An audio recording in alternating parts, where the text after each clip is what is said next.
నమస్తే welcome to స్వతంత్ర నేను శివాని బులెటిన్ ముందుగా హెడ్లైన్స్ చూద్దాం కేజ్రీవాల్ ను రౌస్ అవెన్యూ కోర్టులో హాజరుపరచనున్న ఈడీ 9 రోజుల కస్టడీ కోరనున్న అధికారులు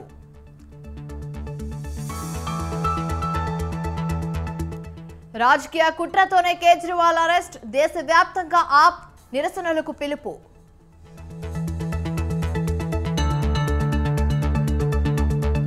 సుప్రీంకోర్టులో కవిత పిటిషన్పై విచారణ నేటి తీర్పుపై ఉత్కంఠ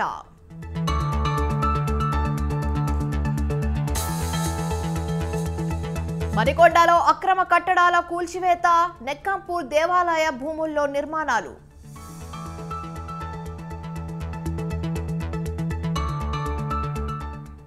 విశాఖలో పట్టుబడ్డ డ్రగ్స్ ఆధారాలు సేకరిస్తున్న సిబిఐ మూలపేట సంధ్య హెచరీస్ లో సిబిఐ సోదాలు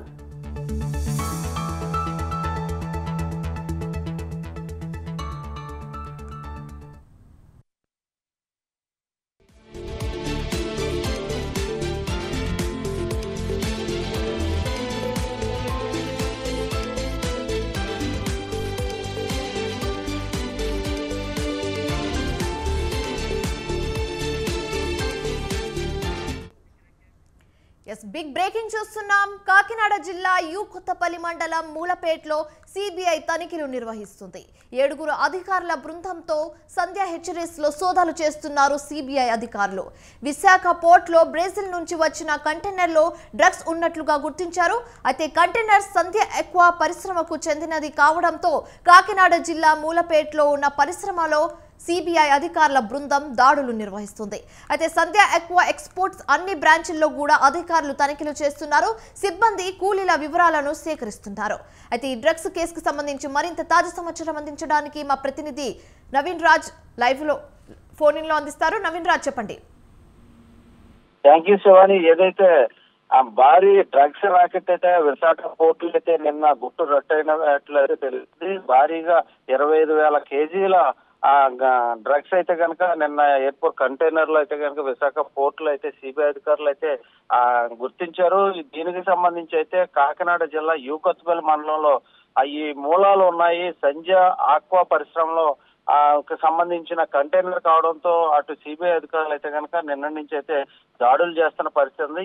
కొత్తపల్లి మండలం మూలపేటలో ఉన్న ఈ సంధ్య ఆక్వా ప్రైవేట్ లిమిటెడ్ లో సంబంధించిన ఈ ఫ్యాక్టరీలు అయితే కనుక సిబిఐ అధికారులు నిన్నటి నుంచి దాడులు చేస్తున్నారు. ఆ పరిశ్రమకు సంబంధించిన అధికారులు అలాగే కూలీలు కార్మికులు అందరితో కూడా ఈ అధికారులు అయితే కనుక ఆ విచారణ అయితే చేస్తున్నారు. ఈ పరిశ్రమలకు సంబంధించిన అన్ని విషయాల్లోనూ అన్ని కోణాల్లోనూ కూడా ఈ సిబిఐ అధికారులు విచారణ చేస్తూ దీనికి సంబంధించి డ్రగ్స్ కి సంబంధించి ఏదైనా ఈ లింక్ ఉందా లేదా అనేది దీని మీద అయితే పూర్తిగా ఆరా చేస్తున్న పరిస్థితి. ఇది కాకినాడ సెజ్ ప్రాంతంలో ఉన్న ఈ సంధ్య ఆక్వా పరిశ్రమకు సంబంధించిన కంటైనర్ అయితే కనుక నిన్న పోర్ట్ లో బయటపడిన పరిస్థితి అయితే ఈ కంటైనర్ లో భారీ ఎత్తున ఈ డ్రగ్స్ ఉన్నాయని చెప్పి సిబిఐ అధికారులు చెప్తున్నప్పటికీ ఇప్పుడు సంధ్య ఆక్వాకు సంబంధించిన యాజమాన్యం అయితే కనుక మేము ఈ ఫ్యాక్టరీకి సంబంధించిన మేతకు సంబంధించిన ఆర్డర్స్ అయితే ఇచ్చాము. దానిలో అయితే ఆ కంటైనర్ లో ఏ విధమైన డ్రగ్స్ లేవు మేము నిరూపిస్తామని చెప్పేసి యాజమాన్యం అయితే చెప్తున్నప్పటికీ సిబిఐ అధికారులు అయితే కనుక దీనిలో డ్రగ్స్ ఉన్నాయి 25,000 కేజీల డ్రగ్స్ ఉన్నాయని చెప్పి సిబిఐ అధికారులు చెప్తున్న నేపథ్యం భారీగా అయితే సోదాలు అయితే జరుగుతున్నాయి. దీనికి సంబంధించి ఏం జరుగుతుంది, అసలు దీనికి సంబంధించి లింకులు ఎక్కడ ఉన్నాయి అనే దాని మీద అయితే సిబిఐ అధికారులు అయితే లోతుగా విచారణ చేస్తున్న పరిస్థితి ఉంది Shivani. Right, thank you Naveen Raj.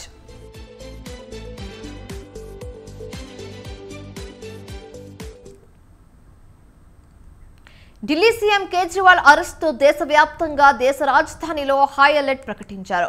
రాత్రంతా ఈడీ ఆఫీసులోనే ఉన్న కేజ్రీవాల్ కు ఇవాళ మరోసారి వైద్య పరీక్షలు నిర్వహించారు. మరి కాసేపట్లో రౌస్ అవెన్యూ కోర్టులో హాజరుపరుస్తారు. కేజ్రీవాల్ ను విచారించేందుకు ఆయనను కస్టడీకి ఇవ్వాలని ఈడీ కోరనుంది.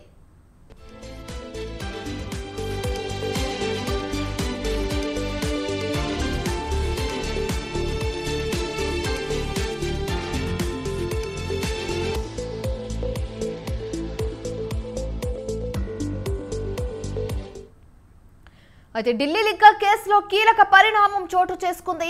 సీఎం కేజ్రీవాల్ ను నిన్న రాత్రి ఈడీ అధికారులు అరెస్టు చేశారు. అనంతరం ఆయనను ఢిల్లీలోని ఈడీ కేంద్ర కార్యాలయానికి తరలించారు. రాత్రి ఈడీ ఆఫీసులోని కేజ్రీవాల్ కు వైద్య పరీక్షలు నిర్వహించారు. మద్యం కుంభకోణంలో ఢిల్లీ సీఎంను అరెస్టు చేయడం సంచలనంగా మారింది.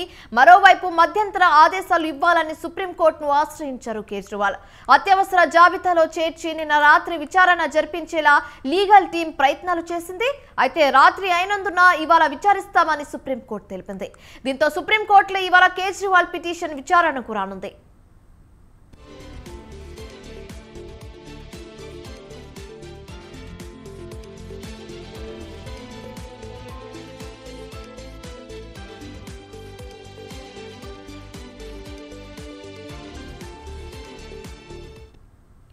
కేజ్రీవాల్ అరెస్ట్ తో ఢిల్లీలో హైటెన్షన్ వాతావరణం నెలకొంది.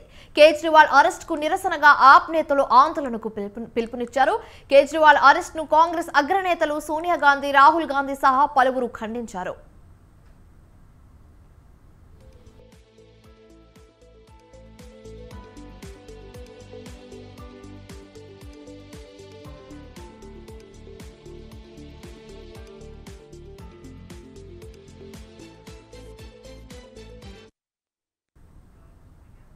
మేనిఫెస్టోలో ఇచ్చిన హామీలు అన్నిటినీ అమలు చేసిన ఘనత సీఎం జగన్ కే దక్కుతుందని వ్యవసాయ శాఖ మంత్రి కాకాని గోవర్ధన్ రెడ్డి అన్నారు. పొదలకూరు మండలంలోని తొలిసారిగా సూరాయపాలెం, ఎర్రబల్లి, విరువూరు గ్రామాల్లో ఎన్నికల ప్రచారాన్ని నిర్వహించారు. ముందుగా సూరాయపాలెం విఘ్నేశ్వర స్వామి ఆలయంలో ప్రత్యేక పూజలు నిర్వహించి ప్రచారాన్ని మొదలుపెట్టారు. 2014లో మేనిఫెస్టోలో 600కు పైగా హామీలు ఇచ్చిన చంద్రబాబు వాటిని విస్మరించారని కాకాని అన్నారు. జగన్మోహన్ రెడ్డి మేనిఫెస్టో ఇచ్చిన హామీలు అన్నిటినీ అమలు చేశారన్నారు. సంక్షేమం విషయం రాజీ పడకుండా చెప్పిన దానికంటే ఎక్కువ చేశారన్నారు. బటన్ నొక్కి నేరుగా లబ్ధిదారుల ఖాతాల్లో అధిక మొత్తాలను అందించిన ఘనత సీఎం జగన్ కే దక్కుతుందన్నారు. చంద్రబాబు నాయుడు మతతత్వ పార్టీకి మద్దతు ఇచ్చి ఒక వర్గ ప్రజల్ని మోసం చేస్తున్నారన్నారు. భయపడుతున్నాడు చంద్రబాబు. కారణం ఏమిటంటే ఇక్కడ ఎవరు పోటీ చేసినా సరే ప్రజలు వైఎస్ఆర్ కాంగ్రెస్ పార్టీ వైపు ఉన్నారు. వైఎస్ఆర్ కాంగ్రెస్ పార్టీ అభ్యర్థి గెలుస్తాడు కాబట్టి ఎవరైతే మేలైనటువంటి అభ్యర్థి పెట్టాలి అని చెప్పి చంద్రబాబు స్వయంగా 3 సార్లు ఫోన్లు చేసి ఎవరిని పెట్టమంటారు, ఎవరిని కోరుకుంటారని చెప్పి అడిగాడు. 3 సార్లు అయిపోయింది. ఈరోజు పాపం ఎవరో పోటీ చేసేటువంటి పరిస్థితి లేడు.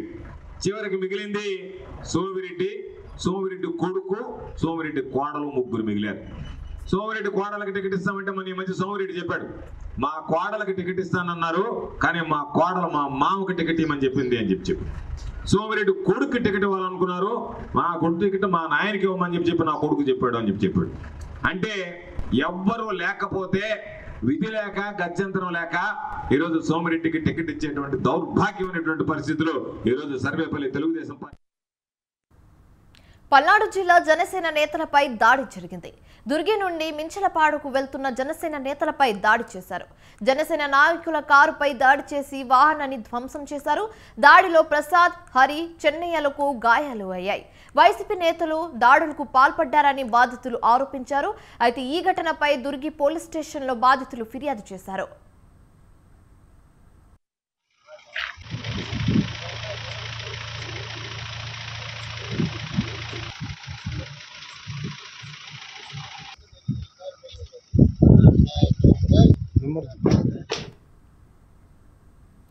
ఆ జిల్లాలో 2 ప్రధాన పార్టీలు బీసీ మంత్రాన్ని జపిస్తున్నాయి.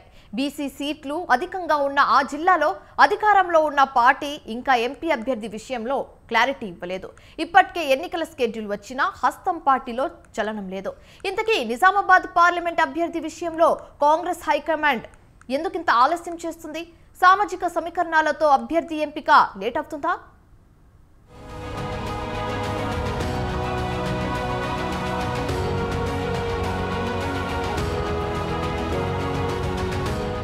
నిజామాబాద్ పార్లమెంట్ అభ్యర్థిపై కాంగ్రెస్ అధిష్టానం ఇంకా క్లారిటీ ఇవ్వలేదు. బీజేపీ, బీఆర్ఎస్ మాత్రం అభ్యర్థులను ప్రకటించాయి. ఆ ఇద్దరు అభ్యర్థులు బీసీ నేతలే.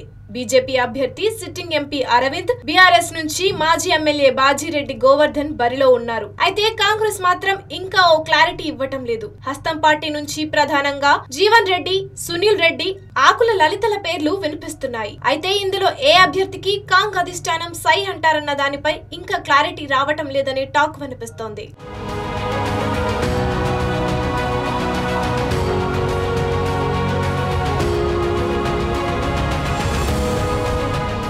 మరోవైపు ఇప్పటికే బీజేపీ ప్రచారంలో దూసుకుపోతోంది.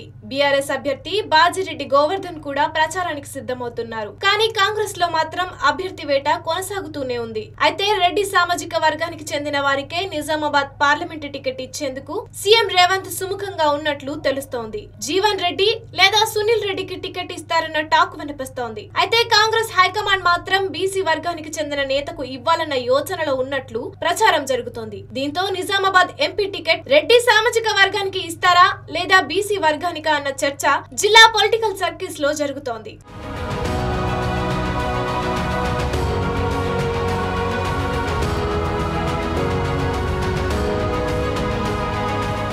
వాస్తవానికి నిజామాబాద్ ఎంపీ సీటుకు సంబంధించి రెండు ప్రధాన పార్టీలు బీసీ మంత్రాన్ని జపించాయి. అయితే కాంగ్రెస్ మాత్రం మొన్నటి అసెంబ్లీ ఎన్నికల్లో ఒక్క బీసీకి కూడా టికెట్ ఇవ్వలేదన్న చర్చ ఉంది. నిజామాబాద్ నియోజకవర్గంలో 5 1 మైనారిటీ మినహా మిగతా 4 అసెంబ్లీ స్థానాలకు రెడ్డి సామాజిక వర్గానికి చెందిన నేతలకే టికెట్ కేటాయించారు. అయితే నిజామాబాద్ జిల్లాలో బీసీల ఓట్లు ఎక్కువగా ఉంటాయి. ఇక పార్లమెంట్ నియోజకవర్గంలో మొత్తం 16 లక్షల ఓట్లలో రెడ్డి సామాజిక వర్గానికి చెందిన ఓట్లు 1,00,000 చిల్లర ఉంటాయి. 2 లక్షల పైచిలకు ముస్లిం ఓట్లు, ఎస్సీ ఎస్టీ ఓట్లు మినహా బీసీ సామాజిక వర్గం ఓట్లు అధికంగా ఉంటాయి. ఈ నేపథ్యంలో కాంగ్రెస్ పార్టీ రెడ్డి సామాజిక వర్గానికి జై కొడుతుందా లేదా బీసీ వర్గానికి సై అంటుందా అన్న చర్చ జిల్లా కేడర్లో జరుగుతోంది.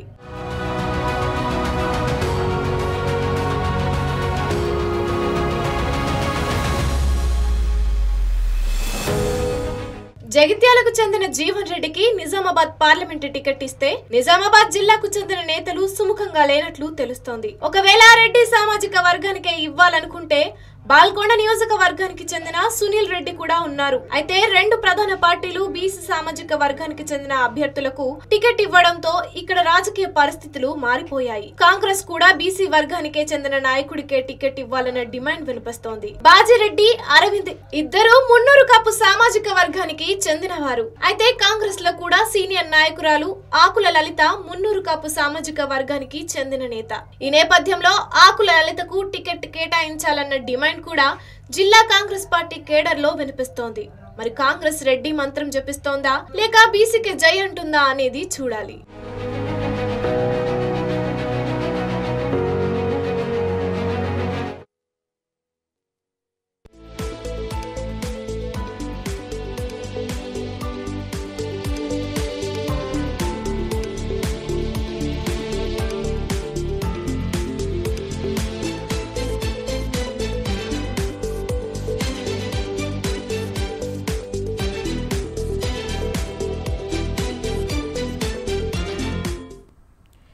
బ్రేకింగ్ న్యూస్ చూస్తున్నాం. రంగారెడ్డి జిల్లా మణికొండ మున్సిపాలిటీ పరిధిలోని నెక్కంపూర్లో దేవాదాయ శాఖ భూమిలో వెలిసిన అక్రమ నిర్మాణాలపై అధికారులు కొరడా జులిపించారు.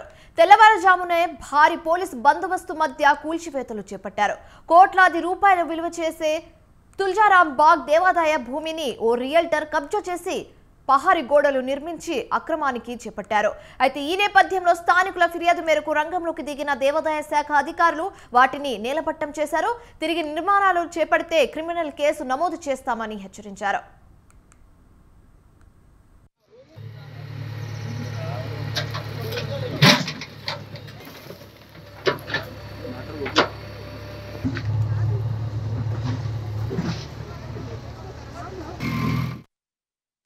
రంగారెడ్డి జిల్లా మణికొండ మున్సిపాలిటీ పరిధిలోని నెక్కంపూర్లో దేవాదాయ శాఖ భూమిలో వెలిసిన అక్రమ నిర్మాణాలపై అధికారులు కొరడా జులిపించారు.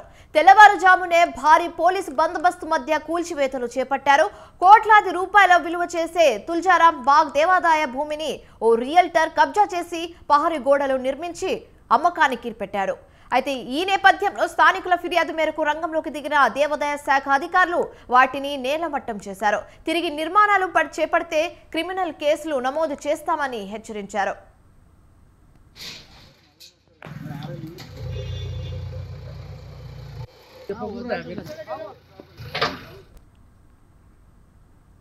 రైట్, ఇవి ఇప్పుడు వరకు ఉన్న updates. For more updates keep watching స్వతంత్ర.